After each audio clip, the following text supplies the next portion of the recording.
obrigado, Kaori, primeiro pelo convite, por ter lembrado e ter me contatado, me localizado.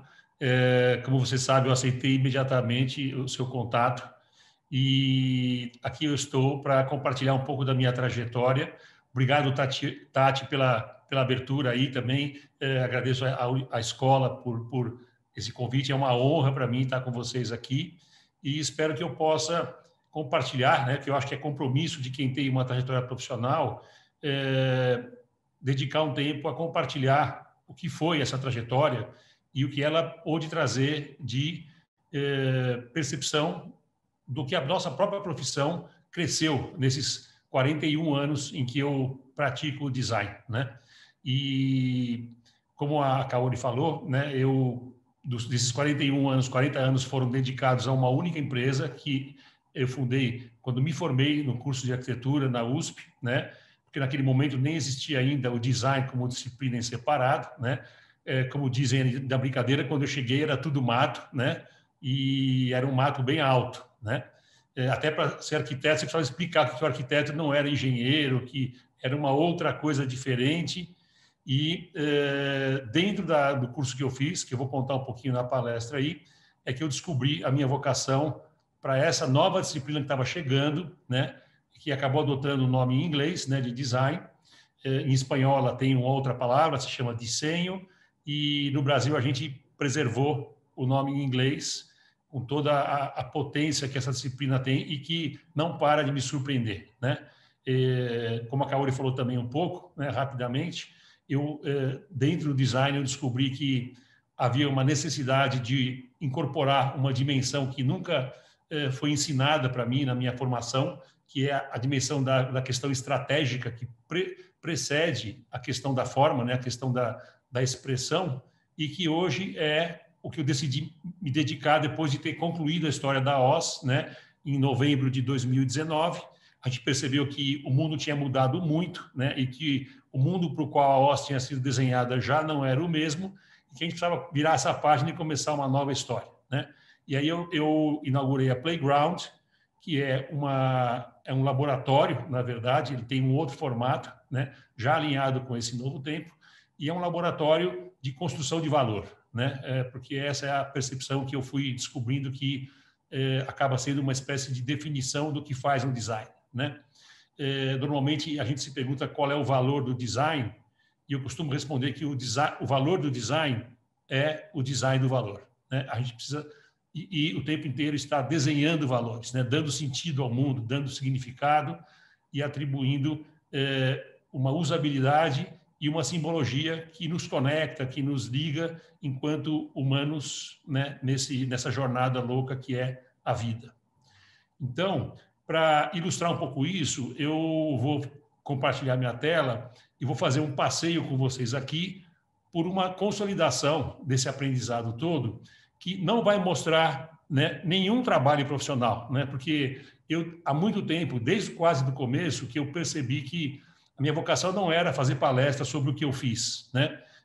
Do ponto de vista profissional, porque depois, inclusive, que surgiu a internet, basta você dar um Google que você vai descobrir todos os trabalhos, entrar no site. Então, é óbvio que é interessante, às vezes, pegar um case e desdobrá-lo inteiramente, né? Mas aqui a ideia é muito mais compartilhar o que eu fui percebendo na minha trajetória profissional e o que eu percebo hoje da nossa realidade e da nossa responsabilidade como profissionais, para que isso possa, de alguma forma, apertar uns botõezinhos dentro de vocês aí, né? Com uma seguinte premissa, né? Que eu emprestei do Gibran Khalil Gibran, um grande poeta, que diz que metade do que eu digo não vai fazer sentido, mas se a outra metade alcançar vocês, eu terei cumprido a minha missão, né? Então, talvez aqui, no caso, 80% do que eu vou falar não faça sentido, mas se uma coisa só vocês guardarem, já vou sair feliz aqui do encontro, porque, no fundo, eu organizei essa conversa com uma régua bem alta, né? Eu acho que todo mundo precisa estar exposto a pensamento no jeito que ele nasceu, e isso é um desafio também de interpretação, né? Que eu vou comentar também ao longo da minha palestra. Então, eu vou compartilhar minha tela aqui E vou começar compartilhando um documento com vocês. Estão vendo a minha tela aí, né? Sim. Então, Sim. Então, deixa eu só diminuir aqui a foto de vocês para eu poder ver a tela inteira. Só um minutinho. Nossa, o mouse fica esquisito quando... Espera, deixa eu sair um pouco aqui da tela cheia para diminuir isso. Então, vamos lá. Agora eu vou voltar para a tela cheia. Então, essa minha fala começa com uma obra de arte, né? E a ideia dessa obra de arte é a gente olhar para ela um pouquinho e tentar se conectar com a emoção e com a sensação que ela provoca na gente, porque essa obra de arte, quando eu a vi, ela me sequestrou, né? Eu acabei assim ficando impressionado pela potência e principalmente pela profundidade do que ela contém do ponto de vista de uma palavra importante, que é a palavra da inquietação e do espanto, né? Não dá para não perceber, né, olhando um pouco para essa imagem, que ela é o retrato de alguém que pensa, alguém que olha, alguém que sente e alguém que se espanta, né, com o mundo. Então, o nome dessa minha palestra é Por que você veio, né? Por que você veio primeiro assistir ela, né? E ela vai tentar um pouco explicar por que a gente veio ao mundo, né? E por que a gente, escolhendo o design, para que a gente veio, né? E para que a gente serve à comunidade. Então, começando com uma pequena digressão histórica, num certo momento da minha carreira, eu percebi que a minha inspiração profissional vinha do que eu assistia quando criança, né? Que eram duas séries importantes que, num certo momento, voltaram para mim como uma espécie de memória afetiva daquelas que marcam a sua trajetória. E uma delas era esta, que se chamava O Túnel do Tempo, né? Aonde alguns cientistas entravam naquele túnel e iam parar em algum outro momento da história, às vezes no passado, às vezes no futuro. E se perdiam nesse passeio. E isso me fez perceber que isso tinha muito a ver com o que eu tinha escolhido como profissão, né? Porque o designer, em princípio, é alguém que vive em 3 tempos permanentemente, né? Ele tem que estar no presente, muito antenado com o que acontece e ser um observador qualificado. Ele tem que, às vezes, estar no passado, quando ele vai entender a história de uma marca, a história de uma cultura, a história de um país, a história de um serviço. E ele, em geral, também precisa se lançar no futuro, precisa imaginar o que seria o mundo se ele intervisse nele com a sua competência e com a sua profissão. A segunda inspiração é desse outro desenho animado que eu assistia também, que era sobre 2 cientistas. Vou mostrar um pouquinho o desenho e depois eu conto. I will invent the proper diet for baby. Let us try 1 spoonful, baby. You want a whole bowl full? Então, nesse desenho, tinha 2 cientistas, um alto, que era esse daí, que era o Clyde, e o outro era o Crash Cup, que era o baixinho que nunca falava nada. E esse alto, ele tinha um lápis no bolso, e cada vez que ele tinha uma necessidade, como vocês viram aí, ele desenhava no ar a solução e ela aparecia magicamente, né? E aí me dei conta de que isso tinha provocado em mim esse encantamento com a ideia de que com um lápis e uma necessidade você consegue mudar a realidade, consegue transformar o sonho em realidade. Aí então, né, num certo momento da minha vida, eu achei que meu destino era arquitetura, como eu falei, porque era o que tinha mais próximo do que eu gostava de fazer, que era desenhar e de usar a criatividade. E fui cursar arquitetura na Universidade de São Paulo, na faculdade, na FAUSP, né, que é a Faculdade de Arquitetura e Urbanismo da Universidade de São Paulo, que é uma faculdade extremamente especial, primeiro pela própria sede, né, que é um prédio premiadíssimo do Vila Nova Artigas, desenhado para que as pessoas se vejam de qualquer ponto da escola e, portanto, se inspirem e se observem, né? uma obra maestra que está na USP, quando vocês vierem a São Paulo, não deixem de visitar, e aonde se ensinava 4 áreas de projetação, né, que se dizia que era o objetivo da faculdade. Tinha o projeto da cidade, que era o urbanismo, o projeto do edifício, que era a arquitetura, o projeto do objeto, que era o design de produto, e o projeto da mensagem, que começava, que veio a ser o design gráfico. E a gente brincava lá que a diferença entre essas disciplinas era simplesmente de escala, porque o urbanista trabalha com quilômetro, o arquiteto trabalha com 1 metro e o designer trabalha com 1 milímetro. E eu percebi ali que o meu negócio era o milímetro, né? Ou seja, que o espaçamento de letra, a escolha da cor certa, a precisão da mensagem e a mensagem visual, né? Como uma forma de conectar e acionar as pessoas, era o que eu gostaria de fazer. Isso tem muito a ver com esta frase, né? Que poderia ser uma definição de design, né? Há magia em todas as circunstâncias em que as coisas criam espírito. É do Paul Valéry, um grande poeta francês, e ela de alguma forma, o que a gente faz o tempo inteiro, né? A gente faz com que as coisas criem espírito, né? Que elas possam passar a significar coisas, né? E essa magia é justamente o que a gente faz em qualquer obra de arte, em qualquer obra humana, e na nossa, especialmente, de uma forma bastante precisa, né?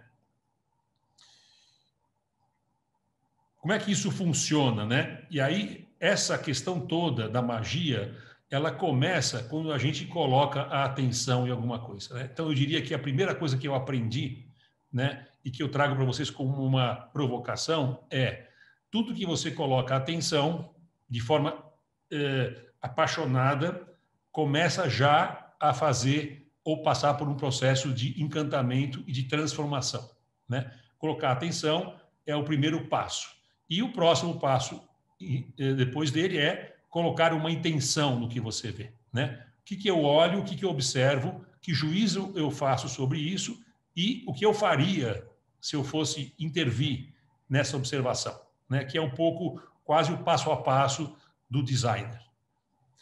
E esse processo, ele é um processo que tem 2 dimensões que eu acabei percebendo que eram uma espécie de síntese da vida, né? Que é a capacidade de ler, né? Não é, ler e escrever não é só uma coisa que a gente aprende quando entra na nossa formação escolar, mas é uma coisa que a gente se expandir a ideia de ler e escrever deve ser uma inspiração para a vida inteira, né? Ou seja, ler o mundo que você está, ler quem você é, ler o seu contexto, ler o seu momento, ler os seus afetos, né, os seus interesses, e a partir dessa leitura é que você pode escrever, né? Ou seja, inscrever no mundo a sua visão crítica, o seu olhar e o que aquilo que você viu, percebeu e sentiu com a sua singularidade deveria ou poderia se transformar numa inscrição de algo diferente, novo ou melhor no mundo. Então, ler e escrever eu diria, 2 balizas que eu uso o tempo inteiro para a minha vida. Processos estratégicos são processos onde existe uma grande dedicação e um grande tempo envolvido na etapa de ler o cliente, ler o projeto, ler o desafio, reescrever o desafio, ler o mundo, ler a concorrência, ler os produtos, né? E ler o zeitgeist, que a gente chama, que é o espírito do tempo, né? O que está acontecendo no mundo e onde há a oportunidade de valor. E, a partir daí, sim, você escreve algo, você inscreve algo do ponto de vista da marca, obviamente, mas aí sim, colocando a sua marca no mundo. E, se a gente fosse fazer uma leitura do mundo, o que está acontecendo no mundo hoje, aqui vamos fazer um passeio sobre isso, né? O que eu percebi muito recentemente é que a gente está vivendo uma era que é uma era onde há uma mudança de forma. Nós estamos saindo da era triangular para a era circular, que é uma nova era, é uma nova forma e é um novo design. Por quê? Porque se a gente olhar essas 2 formas, né, uma delas representa a matriz baseada no ego, né, onde o homem se vê superior a toda a humanidade, a toda todos os animais e ao planeta, inclusive, e acha que pode controlar tudo, né? A nossa superpotência aí, a nossa visão autocentrada de que hierarquicamente somos superiores, provocou uma lógica triangular que, no fundo, está reproduzida nas próprias corporações, né? Os modelos hierárquicos de governança são ou foram durante muitos anos triangulares, então você tem o chefe lá, o CEO lá em cima, e embaixo dele toda uma cadeia de pessoas, assim como a mídia também sempre foi piramidal, então você tinha um jornal, ou um veículo, ou um canal, ou a Rede Globo que contava tudo, e hoje tudo isso está disperso e num formato circular, que é muito mais eco do que ego, né? Porque é a ideia e a consciência de uma interdependência, e aonde, principalmente, se a gente olhar para o nosso mundo e o mundo da comunicação como exemplo, não existe mais um emissor de fatos. Todo mundo pode ser um blogueiro, todo mundo abre o seu Instagram, todo mundo pode dar notícias e, portanto, não existe mais a estrutura piramidal, centralizadora de um órgão que impacta o mundo. Hoje o mundo é muito mais complexo, ele é circular e muito mais interessante por conta disso, né? A outra revolução paralela que vocês viveram, né, e eu vivi muito mais, porque eu sou da época da régua paralela, da cola benzina, do Pestap, né, falando de design gráfico, foi como que o próprio design de produto e o design gráfico foram evoluindo nos últimos anos. Se a gente olhar para essa interface, um dos exemplos disso, né, a interface dos nossos aparelhos celulares, né? Eu costumo brincar que quando se desenhava o celular em 1990, você tinha naquela areazinha branca o espaço para o designer gráfico e o resto todo era desafio para o designer de produto. Tinha botão, tinha antena, às vezes abria, então tinha muito design de produto e pouco design gráfico, pouca área, inclusive porque era um textinho só, não tinha nada. Ao longo do tempo, olha como as telas foram mudando de tamanho, ou seja, foi aumentando o espaço do designer gráfico e diminuindo ou quase desaparecendo o espaço do designer de produto. Ele está dentro do produto, ele está escondido, está oculto, né? E muitos do que se desenhava no celular, botões, por exemplo, viraram interface digital, viraram design gráfico e estão todos na tela. Então, o mundo foi se desmaterializando e, com isso, a gente vive hoje, nós estamos vivendo agora aqui presencialmente, né? Nós não estamos nos vendo, não estamos no mundo real, mas estamos num mundo chato, num mundo plano, num mundo em duas dimensões que, de alguma forma, elimina camadas importantes da realidade, mas nos permite alcançar coisas que estão à distância, como nós estamos fazendo agora no contexto de pandemia, né? Então, voltando um pouco mais no tempo, antes de tudo isso acontecer, a gente tinha uma natureza que era composta por 4 elementos, né? O ar, o mar, a água, a terra e o fogo. Surgiu aí um certo animal esquisito, né, que, pela primeira vez, como no filme 2001, Odisseia no Espaço, a cena antológica, né, transforma um osso em um utensílio, em um instrumento, né, ou seja, vê nele algo que nenhuma outra pessoa ou espécie tinha percebido, e isso começa a nossa longa trajetória de evolução e de domínio, de alguma forma, a partir de uma série de etapas de lapidação, como aqui da pedra lascada, né? Onde a gente foi intencionalmente interferindo no mundo e, primeiro, aprendendo que coletivamente, caçando junto, a gente tinha mais eficiência. Então, esse foi o primeiro passo cultural e antropológico e sociológico importante, né, que nos permitiu alcançar essa potência que a gente tem hoje, e a gente foi evoluindo, né? Evoluindo, desenvolvendo habilidades, mudando de forma, inclusive, ficamos de pé e começamos a pensar até chegar em 2001, né? Na primeira obra também de ficção, né, de ficção utópica, que aconteceu há 20 anos atrás, que era 2001, Odisseia no Espaço, no fundo era a data da ficção, né, e que surgia ali a figura do computador, né, do Hall. Eu não sei quantos de vocês assistiram esse filme, mas é um filme que é um marco na história da nossa cultura e da filmografia, em que o primeiro embate entre o homem e a máquina acontece, e a máquina tentando assumir o controle, né? Que a gente começa a ver, de alguma forma, que pode estar se transformando numa realidade, né? Então, o que aconteceu...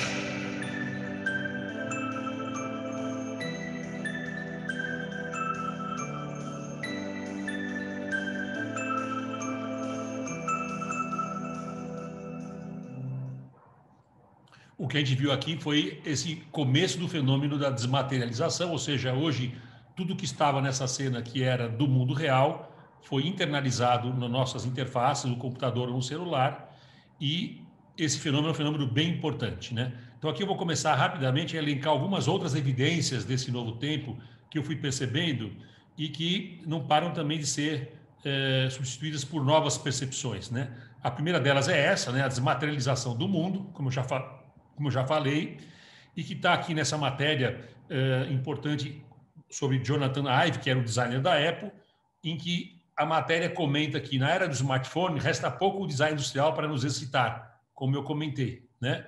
O smartphone está se aproximando de sua forma platônica, uma única monolítica lâmina de vidro que simplesmente entrega todo o conteúdo que você deseja, quando você deseja.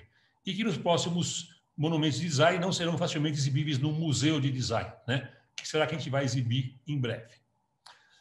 Esse é um fato importante, a gente precisa entender ele, precisa saber quais são as implicações disso e ter ele em mente como algo que pode ser, como tudo, positivo e negativo. Outra obsessão contemporânea é a questão do design thinking, né?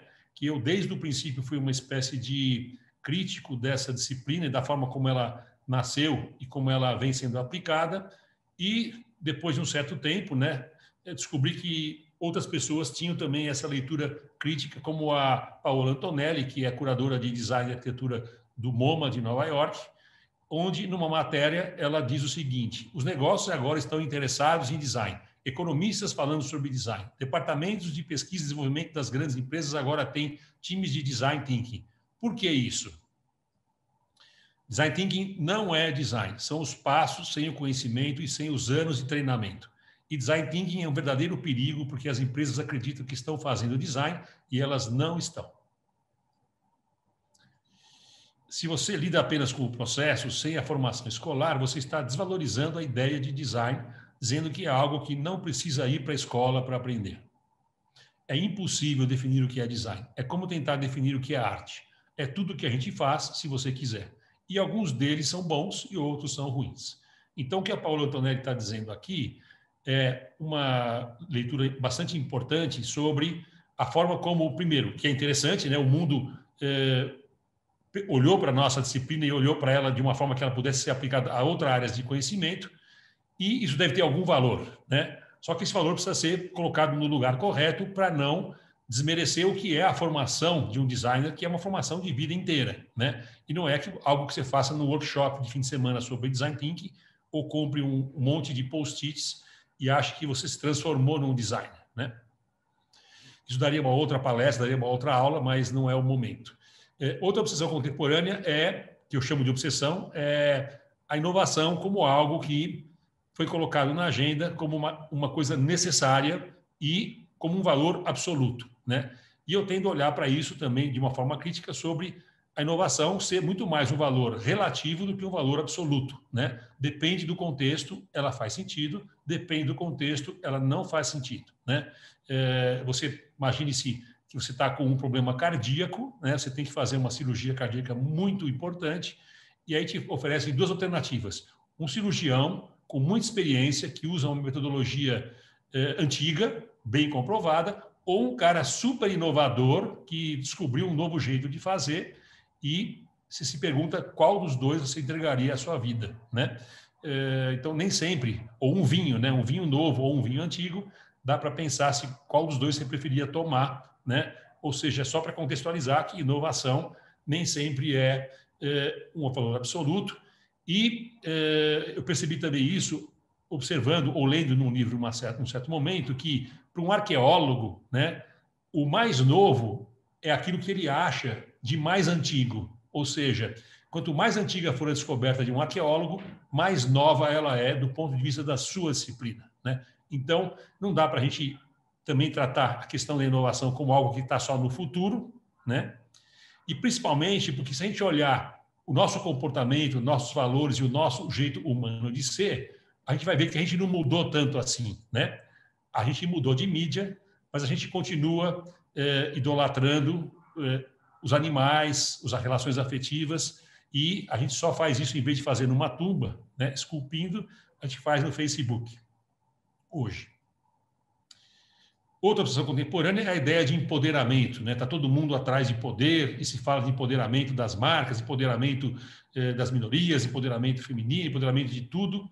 E tem que se lembrar da famosa frase do Homem-Aranha, que na verdade é do Voltaire, né? Que é: com um grande poder vem uma grande responsabilidade. E aqui eu vou mostrar um pequeno trecho de um filme do Chaplin, para vocês verem como ele foi visionário.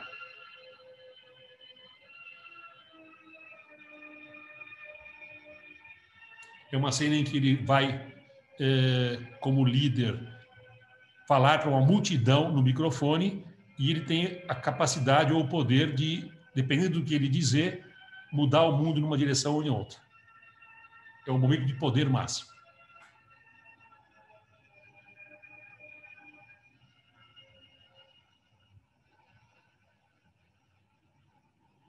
I'm sorry, but I don't want to be an emperor. That's not my business. I don't want to rule or conquer anyone. I should like to help everyone if possible. Jew, Gentile, black man, white. We all want to help one another. Human beings are like that. We want to live by each other's happiness, not by each other's misery. We don't want to hate and despise one another. In this world, there's room for everyone, and the good earth is rich and can provide for everyone. The way of life can be free and beautiful, but we have lost the way. Greed has poisoned men's souls, has barricaded the world with hate, has goose-stepped us into misery and bloodshed. We have developed speed, but we have shut ourselves in. Machinery that gives abundance has left us in want. Our knowledge has made us cynical, our cleverness hard and unkind. We think too much and feel too little. More than machinery, we need humanity. More than cleverness, we need kindness and gentleness.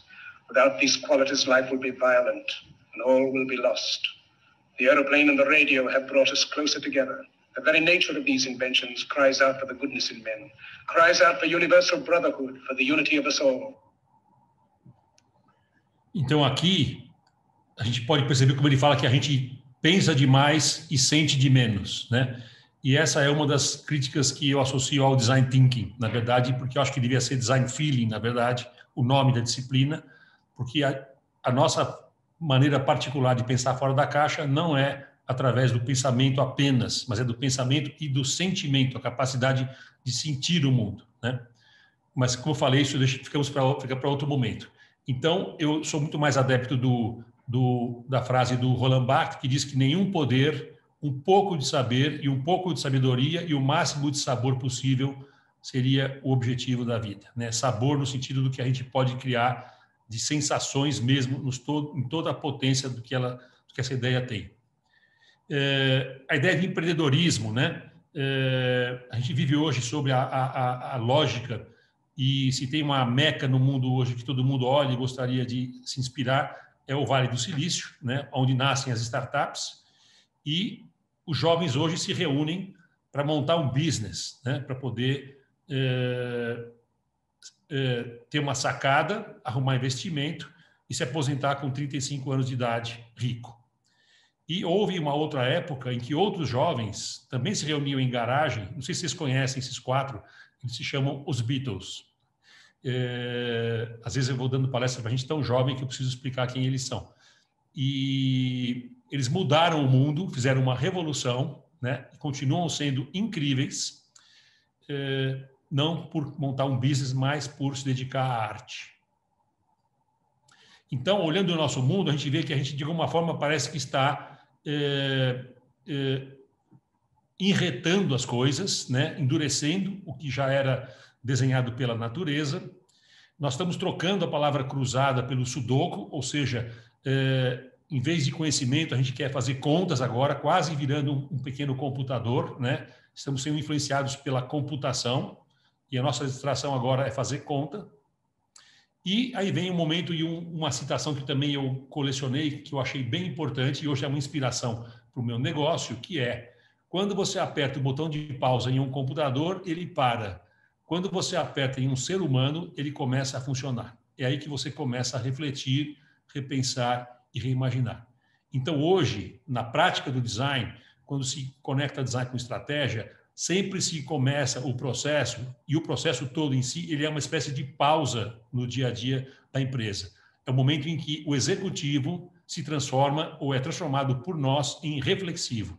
E ele é convidado a olhar para onde ele está, de onde ele veio e para onde ele irá, e os seus negócios também, porque é daí que começam a nascer, né, os insights e as visões críticas de mundo.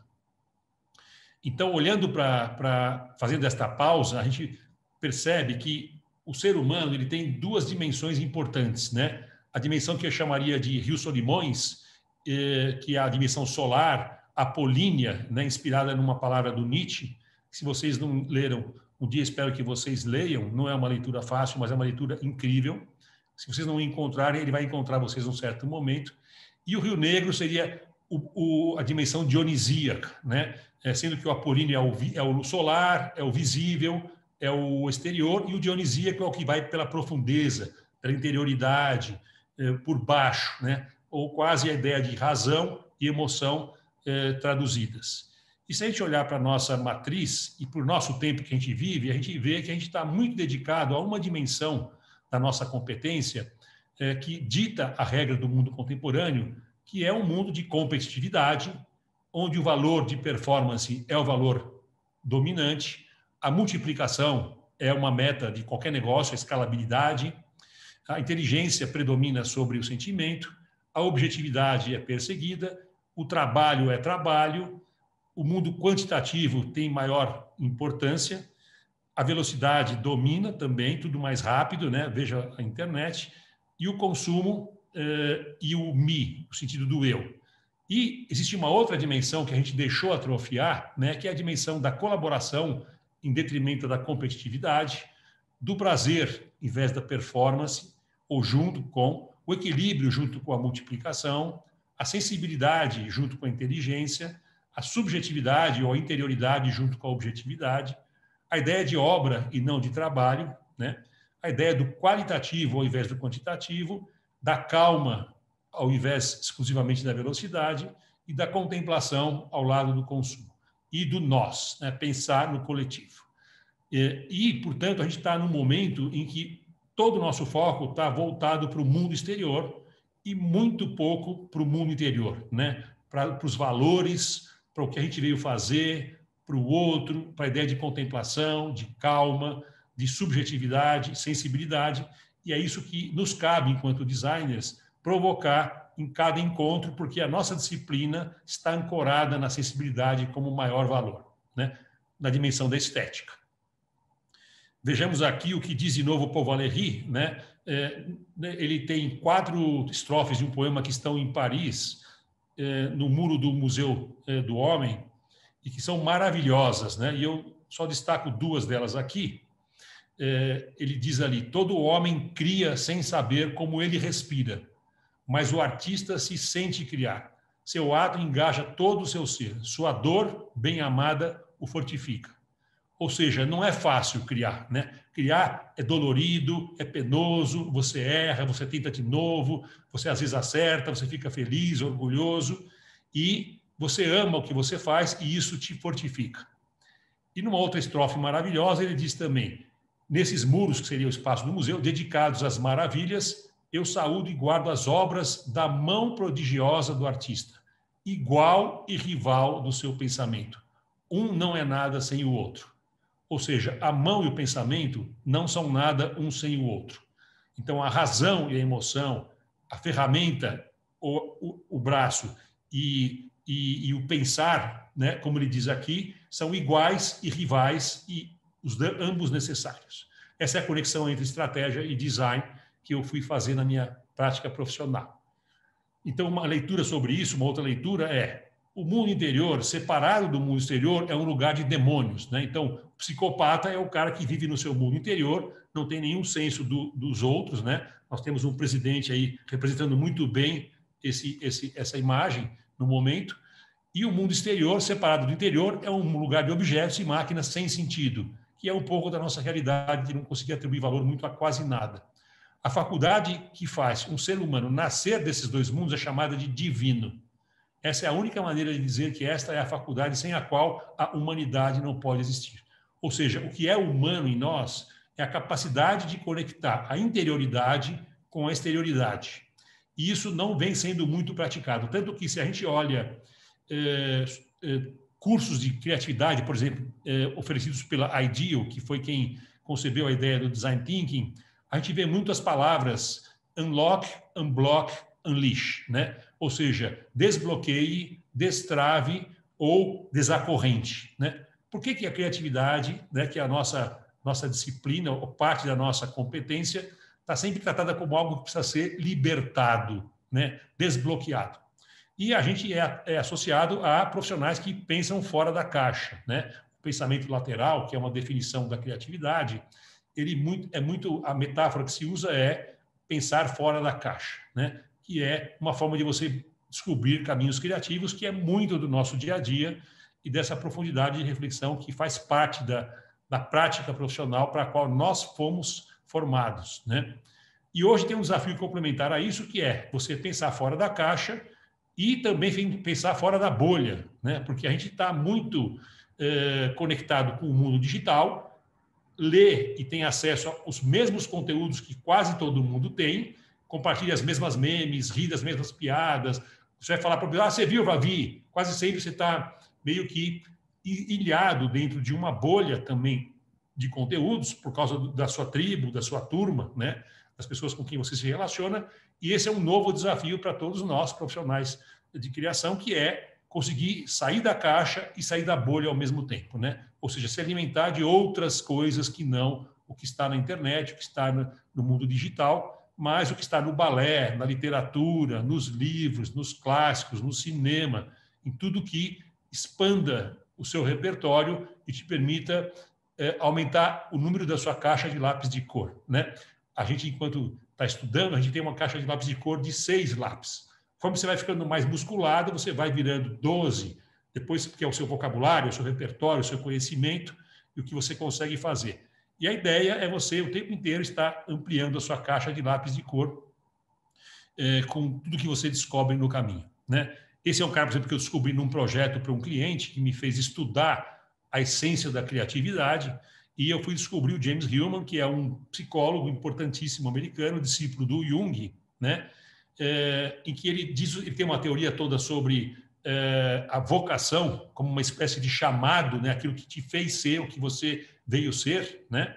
E ele diz o seguinte, que é muito bonito: cedo ou tarde, algo parece nos chamar para um caminho particular. Talvez você se lembre desse algo como um momento marcante na infância, quando um impulso, do nada, um fascínio, uma peculiar reviravolta de eventos soa como uma anunciação. Isso é o que eu devo fazer, é o que eu preciso fazer. Esse é quem eu sou, né? Então, eu trouxe para vocês no começo dois momentos mágicos para mim, e imagino que vocês, num certo momento, vão descobrir o que fez vocês escolherem design, né, como um chamado, como uma vocação. E ele conta numa obra sua uma historinha muito bonita para ilustrar essa ideia, que é a história de um programa de calouros que acontecia nos Estados Unidos, onde o anunciante, o apresentador, diz o seguinte: vamos receber agora a nossa pequena Ella Fitzgerald, que vai dançar para nós. Ella Fitzgerald tinha 9 anos no momento, e ele anuncia ela como alguém que tinha se inscrito no concurso para dançar. E aí a Ella Fitzgerald, pequenininha, chama o moço para falar no ouvido dele. Ele fala, pera um pouquinho, ela está me chamando. Aí ela cochicha no ouvido dele e ele diz o seguinte, olha, ela mudou de ideia, ela resolveu cantar agora, ela não vai dançar. E a pergunta que ele faz é, o que aconteceu nesse momento que fez com que a Ella Fitzgerald percebesse, né, que ela veio ao mundo não para dançar, mas para cantar, e virasse o que ela virou, né? Coisa para se pensar.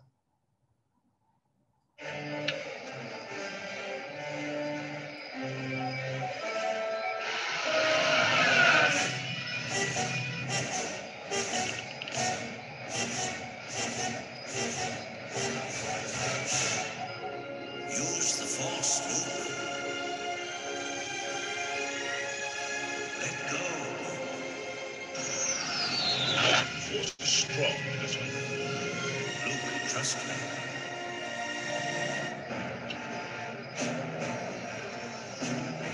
His computer's off.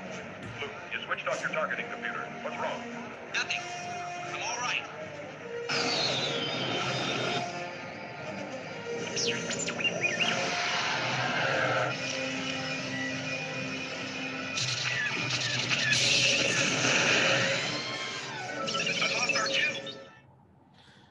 Então, aqui nós temos uma excelente metáfora, né, do que é usar a sua força ou a sua intuição e desligar a máquina de vez em quando, né, e ligar a capacidade de olhar e sentir o mundo, que se você souber muscular, vai te trazer muita descoberta interessante, né?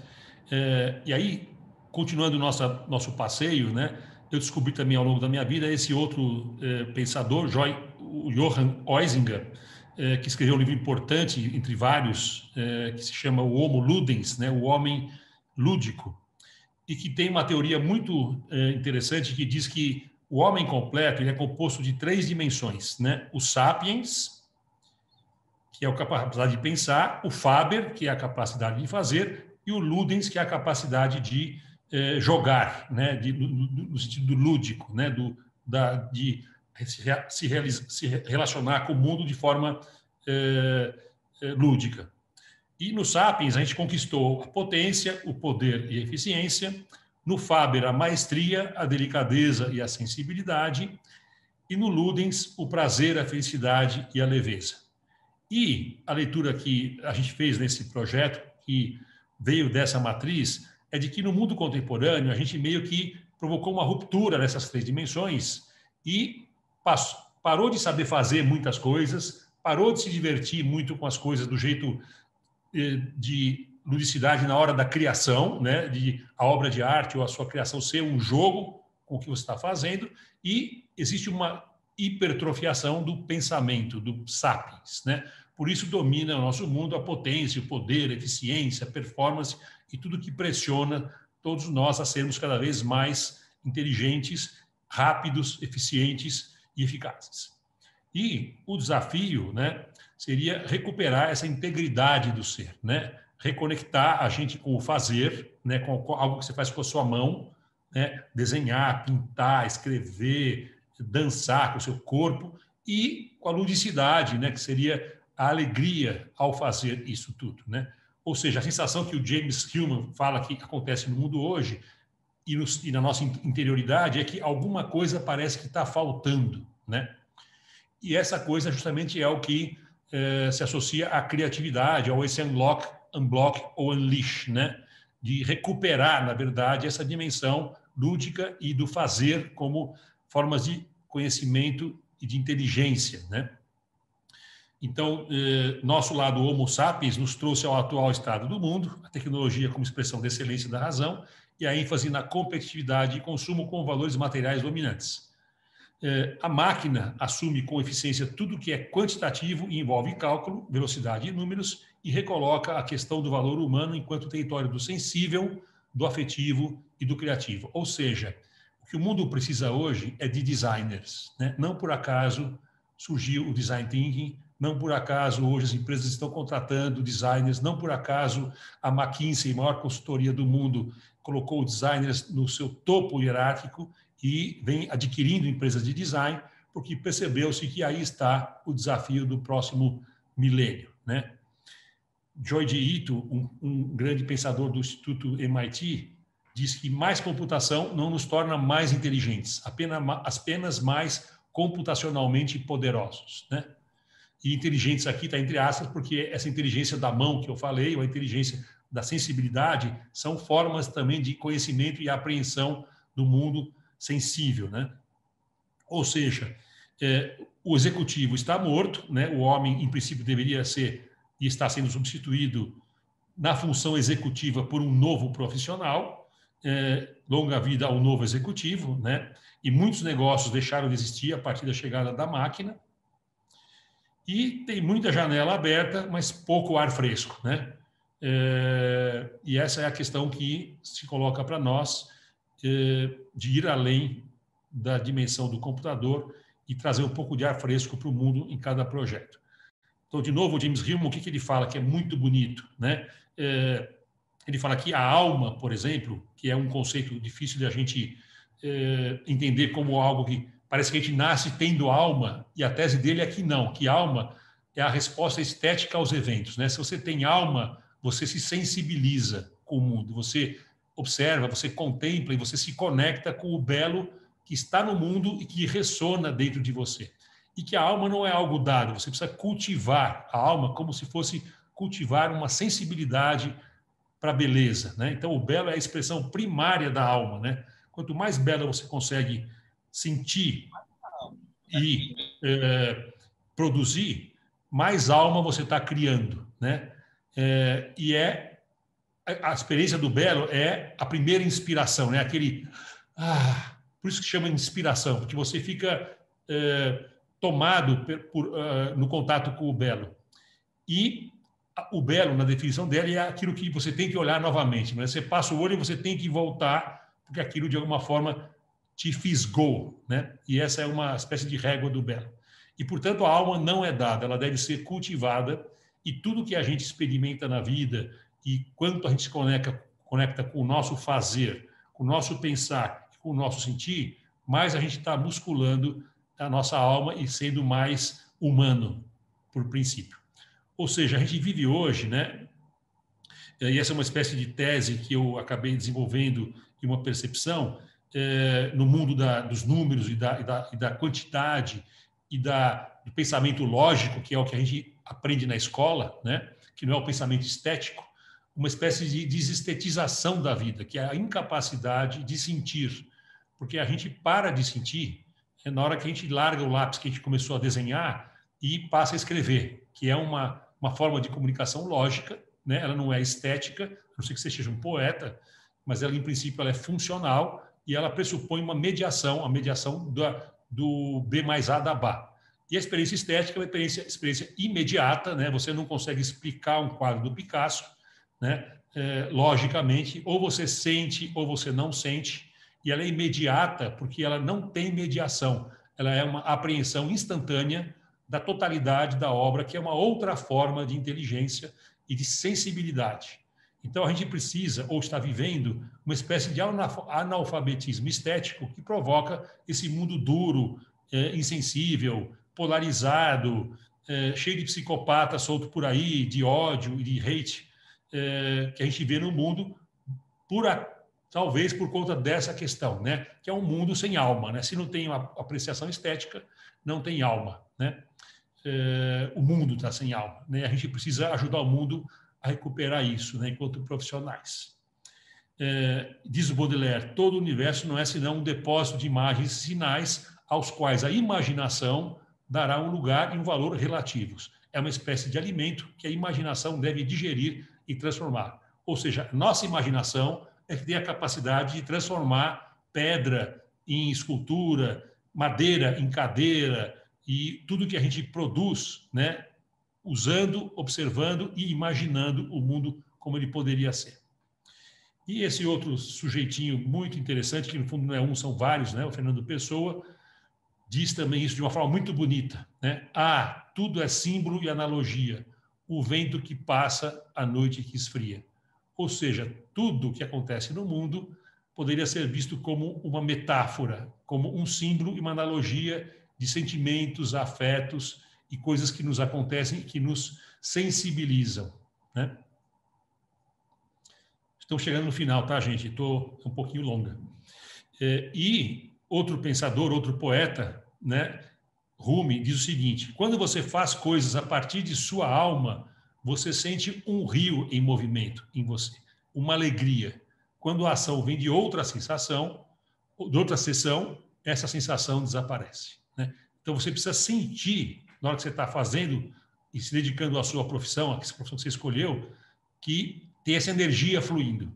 E aí você sabe que você está no caminho certo. E chegamos de novo, então, ao nosso espanto, ou seja, a capacidade de sentir e olhar para o mundo, né? E uma espécie de síntese que eu cheguei depois de pensar sobre a criatividade, que é o valor que atribuímos à criatividade é uma espécie de saudade da outra metade, da metade sensível que, quando combinada com a razão, nos aproxima da experiência e potência de um Deus criador com entusiasmo, né? Ou seja, o entusiasmo da criação, né, é que nos transforma em deuses e criadores, né? E entusiasmo, a palavra, a etimologia da palavra, quer dizer enteos e asmos, pleno de Deus, né? Então, quando você está entusiasmado, você está conectado com a sua vocação, com a sua potência, né? E você está no caminho certo. Se a gente olha para a importância da emoção, a gente vê que a gente teve que usar ícones, né, enquanto designers, para expressá-las de uma forma sintética nas nossas mensagens, e que houve um tempo em que isso era feito de outras formas, né?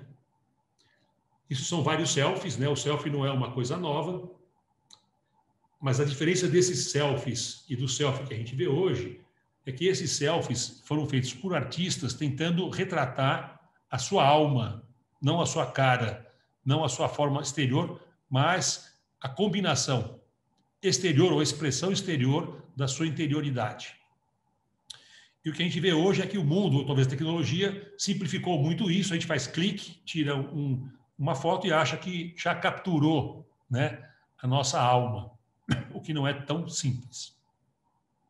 E olhem para essa foto, né, o mundo louco que a gente vive, né? Para quem que a Hillary Clinton está dando tchau, na verdade, se está todo mundo querendo aparecer com ela na foto, né, no seu celular. Ou esta foto, né, em que a gente vê quantos estão aproveitando o mundo real, né, e quantos estão tentando registrá-lo e perdendo a experiência ou a oportunidade. E aqui uma pequena historinha, já finalizando, que foi um insight que me ocorreu num dia que eu estava fazendo a minha caminhada de sábado, passo sempre no mesmo lugar, onde tem uma pitangueira, e na época que a pitanga está no seu momento, eu olhava para o chão e via que as pessoas passavam, pisavam, e um dos dias eu olhei para o lado, e na grade, ao lado desse trecho, alguém tinha feito isso, né? Alguém tinha feito uma pequena obra de arte que foi colocar uma sequência de pitangas em escala Pantone, de acordo com a madureza delas, por nada, simplesmente para deixar aquilo ali como uma espécie de gesto de arte generoso para alguém que passasse e tivesse a capacidade de sentir aquilo. E aquela pequena alegria, aquela pequena intervenção que te toca, te faz pensar, te faz sentir, te faz viajar nessa sensibilidade de entender o mundo, né? E é isso um pouco o que a gente deveria fazer o tempo inteiro, né? Essa consciência de que a gente pode organizar as coisas de uma forma que elas virem algo que faz sentido, que emociona, que toca e que diz coisas. Fernando Pessoa também disse: eu sou uma placa fotográfica prolixamente impressionável, nunca me esqueço de que sinto, né? Ou seja, eu não posso esquecer de que eu sinto e tenho que ir cada vez mais refinar a minha capacidade de sentir o que me cerca, né? E não simplesmente passar pelas coisas rapidamente. E outro pensador importante que vocês conhecem disse: só há duas maneiras de ver a vida. Uma é pensar que não há milagres e a outra é que tudo é um milagre.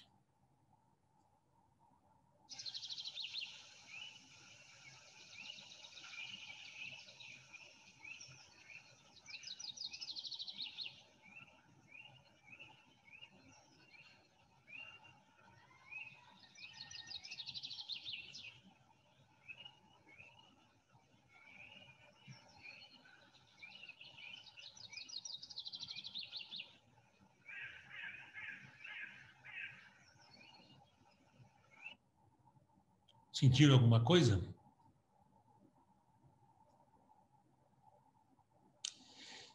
E essa é a primeira parte do que eu queria falar para vocês. Eu queria terminar, e depois a gente pode abrir para uma conversa se vocês quiserem perguntar alguma coisa.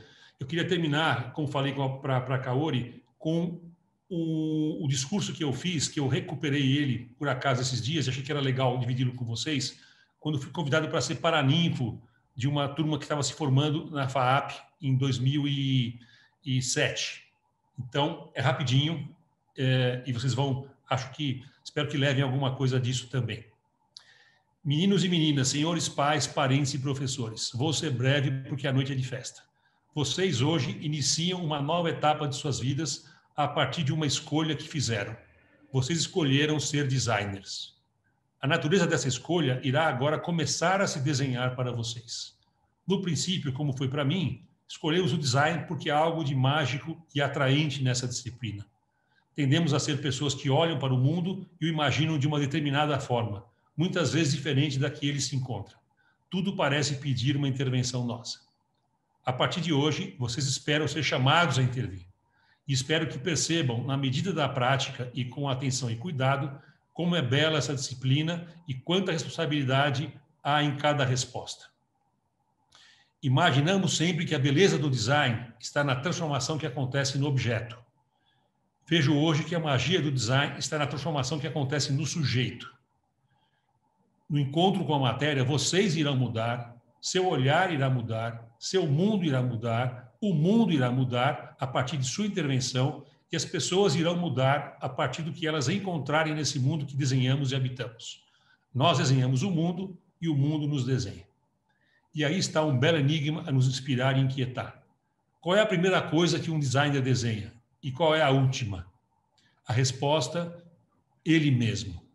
Comece desde já a desenhar seu olhar, a ter uma visão única e uma opinião que seja livre das influências do meio. Comece a elaborar e alimentar essa visão com todas as experiências que os encontros com o mundo irão te proporcionar, apurando tua sensibilidade e mergulhando na busca da essência que dê sentido a teu olhar. Desenhe-se com cuidado, com carinho e cerque-se de virtudes, que o mundo está carente de pessoas com um bom desenho. Faça a sua Bíblia, selecione e reúna todas as palavras e frases que em toda a sua leitura foram para você como o toque de triunfo vindo de Shakespeare, Sêneca, Moisés, João e Paulo.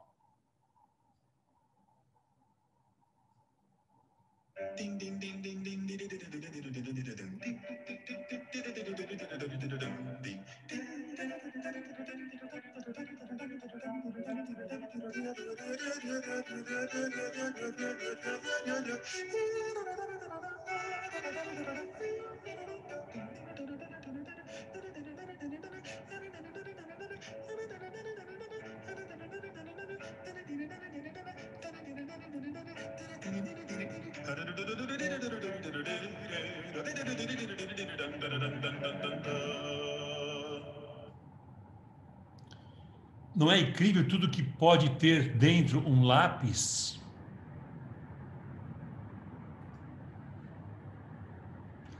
É isso, meninos.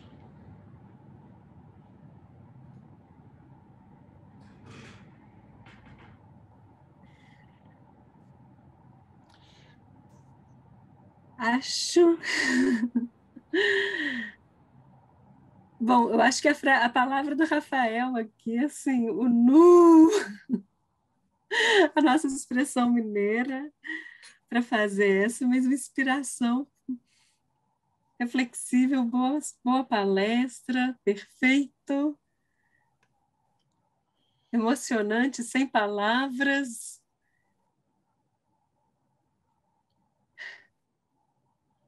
Foi ótimo, quase chorei. Muito bom mesmo.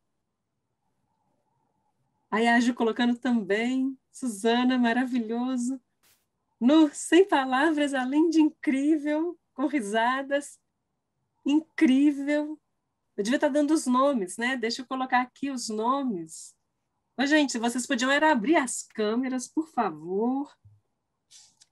E Não, depois eu conto, Ivan. Isso aí não foi coisa boa, não. Isso foi muita pandemia. Isso foi pandemia. É, a- a- abrir para perguntas de vocês, abrir sensacional, abriu muito a mente. Isso foi o Sanzio. E eu gostaria primeiro de ver com vocês, meus queridos alunos, as perguntas de vocês. Não vou abrir a câmera porque estou literalmente doente. A Carol, mas amor. Matheus, simplesmente perfeito. Eu posso não fazer pergunta e falar? Pode. Eu queria, na verdade, era agradecer pela generosidade, pelo compartilhamento, e por essa inspiração e esse respiro maravilhoso em dias tão doídos por aqui. A gente está passando momentos difíceis em todos os sentidos. Quem está tentando nos desgovernar não ajuda, micróbios espalhados pelo mundo não ajudam, mas uma noite como essas vai ser inspiradora por muitas outras. Assim. Eu queria agradecer pela disponibilidade, pela generosidade. E eu não tenho pergunta. Pronto, falem tudo. Muito obrigado, Cíntia. Meus Eu queridos, queria vocês não vão... reforçar.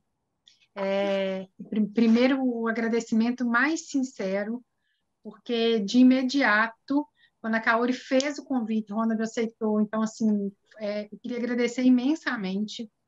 A gente sabe que o tempo está corrido para todo mundo, faltam horas no dia da gente, né, para a gente conseguir fazer tudo que a gente precisa.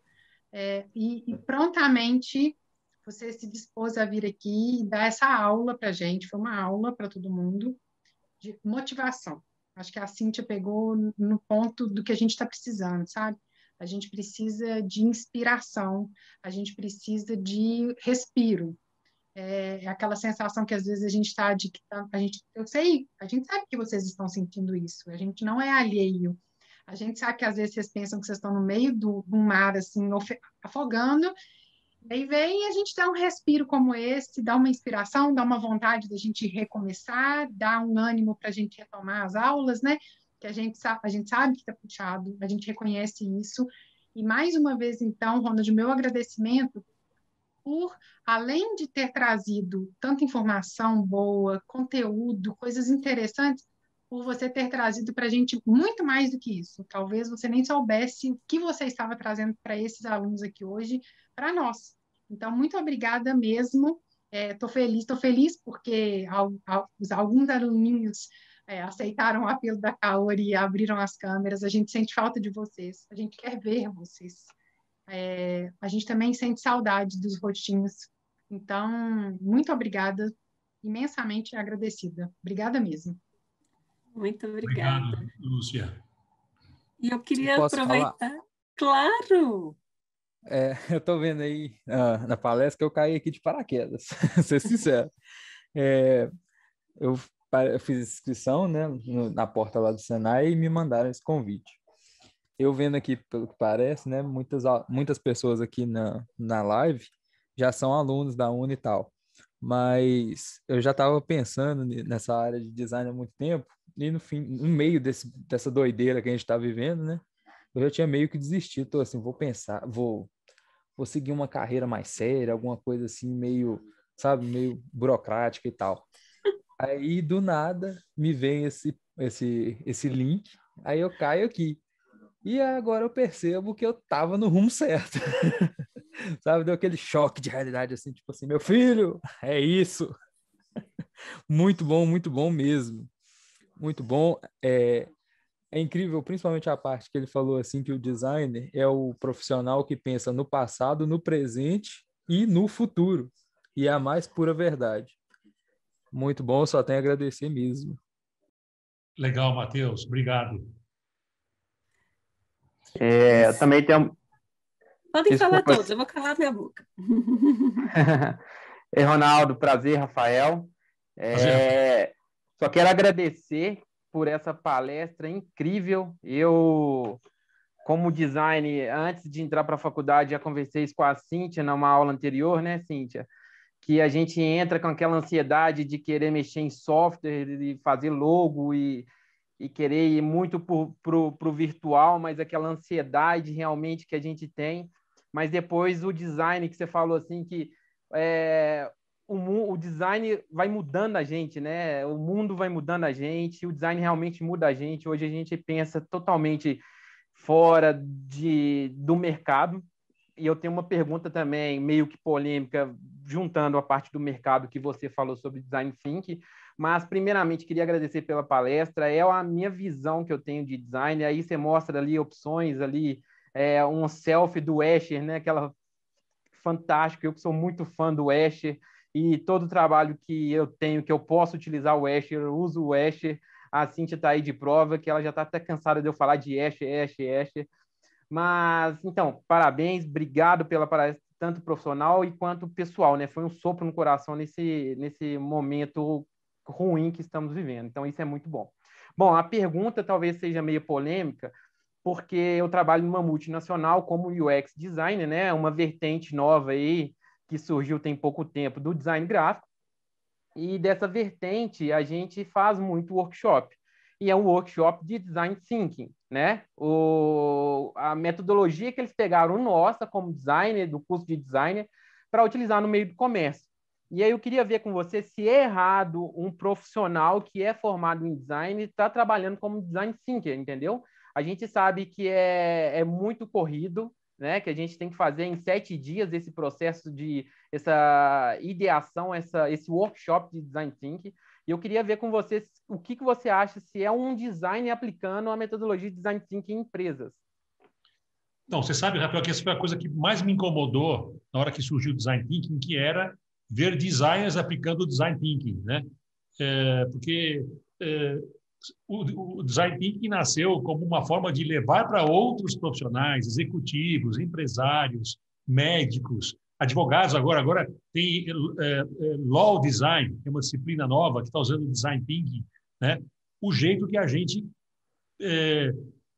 acharam que pensa diferente, né? E a minha crítica, olhando para o que eu faço, eu falei, será que eu penso diferente das outras pessoas? E eu percebi que não estava aí a diferença. A gente pensa como qualquer pessoa pensa. Só que a maioria dos profissionais só pensa, não sente, não foi educado para a formação estética. E muitos dos insights que a gente tem durante um processo de criação, de cocriação, no processo de design thinking, que não está errado usar, né? Acontecem, às vezes, por processos ou conexões imediatas, sensíveis e não lógicas, né? Então, a minha crítica é que, na verdade, e é um sintoma do tempo, né? Associar o que nós temos de talento a uma forma de pensar e não uma forma de sentir, né? Ou seja, a carência maior do mundo está no sentir. E um workshop de sentimento, né? Em 7 dias, é o que eu tenho um pouco de dúvida como é que funciona, né? Mas tem uma espécie de simplificação, trouxe algum valor, né? As empresas passaram a valorizar principalmente a ideia de cocriação, né? Que é uma contribuição do design thinking, mas a gente usa outra metodologia hoje, que se chama meta design, que a gente acha que ela é mais interessante e que é baseada na lógica do desenho do processo e não no desenho do produto, né?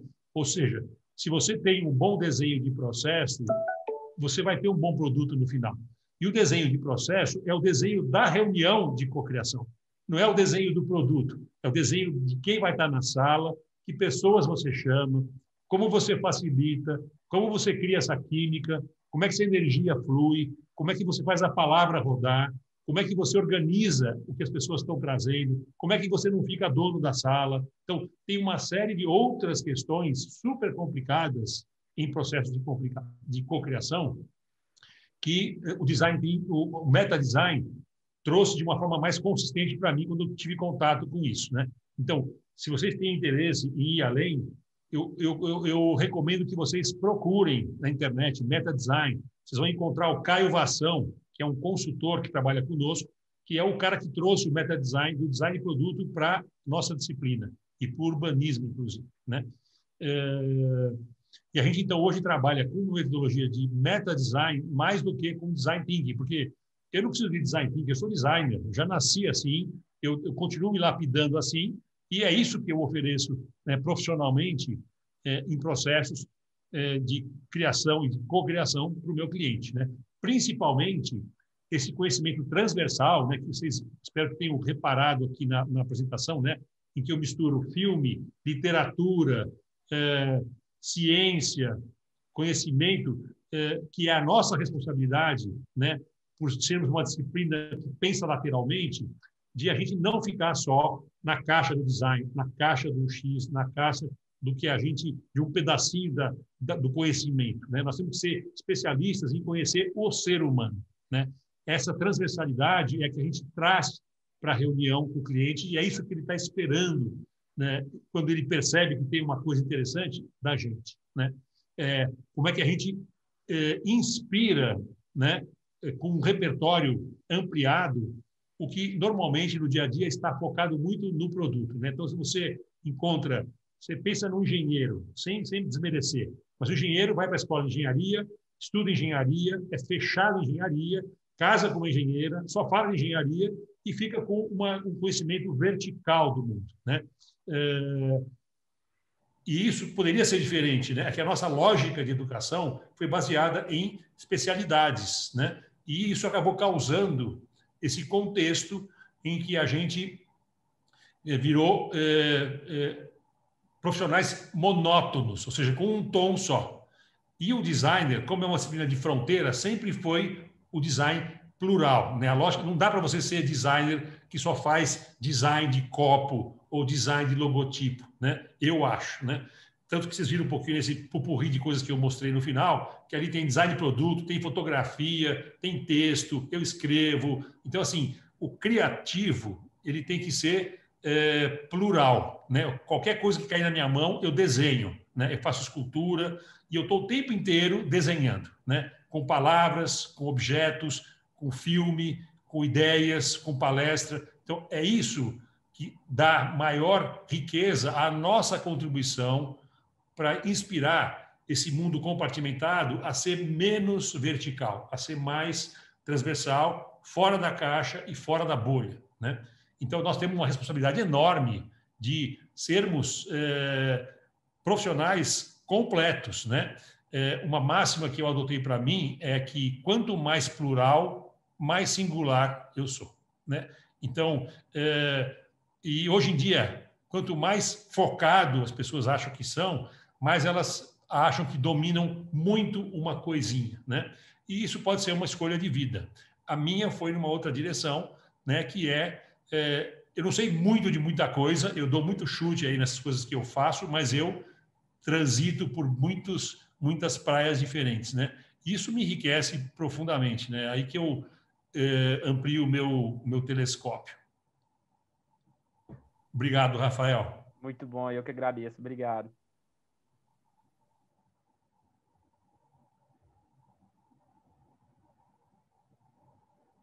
Tem alguém compartilhando a tela aí? Kaori está compartilhando sua tela.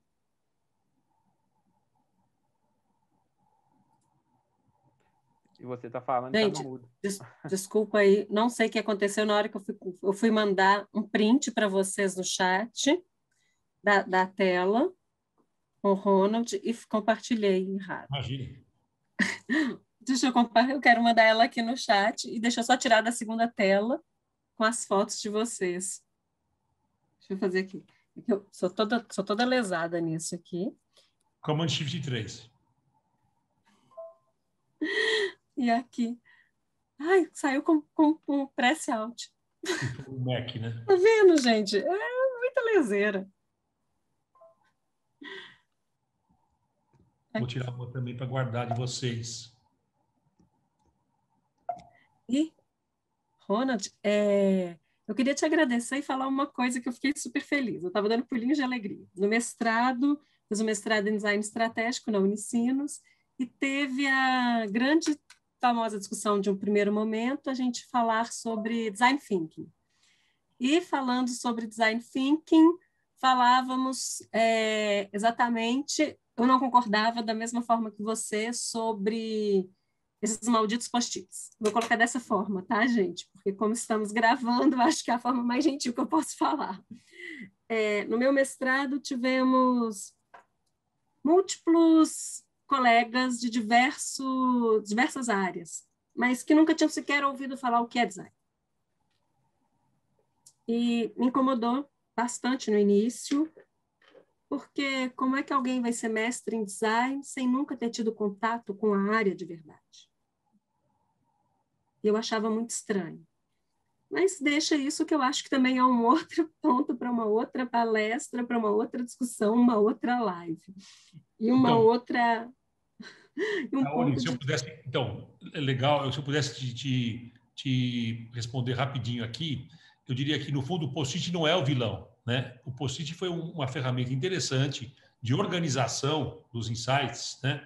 E hoje a gente usa, no mundo virtual, a gente usa o Miro, que é um software que reproduz a parede, não sei se vocês conhecem, mas é um software incrível, você precisa ser ensinado para vocês aí, que é um software onde você trabalha ao mesmo tempo com todas as pessoas, você vê a pessoa se mexendo assim na telinha e escreve todo mundo no mesmo documento, e é como se estivesse numa sala de cocriação, né? E é muito interessante essa capacidade, que o post-it ele tem um tamanho pequeno, isso o Caio Vassão que fala, porque é para você não ficar sendo prolixo, tem que conseguir sintetizar a sua ideia também. Então, tem uma coisa interessante aí, né? Que você pode mexer, organizar, fazer a taxonomia, que é uma etapa do meta-design, né? Quando você, depois de encher a parede de ideias, você vai organizando, simplificando, empacotando, e o post-it virtual ou digital, virtual ou real, te permite isso. Então, é sim uma contribuição interessante de processo de cocriação, como eu falei,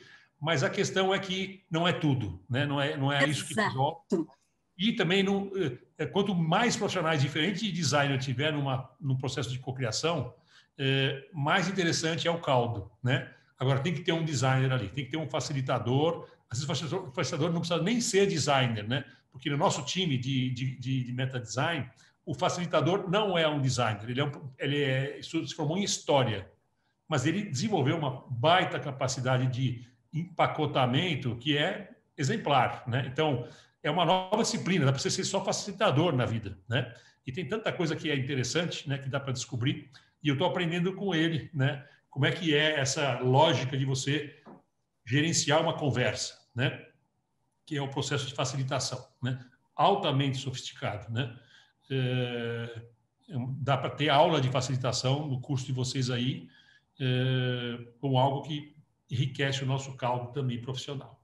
Maravilhoso. Eu queria assim, fazer esse fechamento para te agradecer com outro ponto que eles levantaram, que a Ju trouxe aqui, que foi o lembrar que a essência do design não está nos softwares, e aí você trouxe muito a questão de agregar o valor, o sentido e o sentir para a gente, que isso eu acho que faz para esse momento, como a Lúcia e a Cíntia trouxeram também, para te agradecer, faz dar esse alento, esse sopro no coração tão calejado da gente nesse ano doído, dolorido mesmo, e só mesmo te agradecer novamente por toda a sua generosidade, por estar aqui com a gente, compartilhando.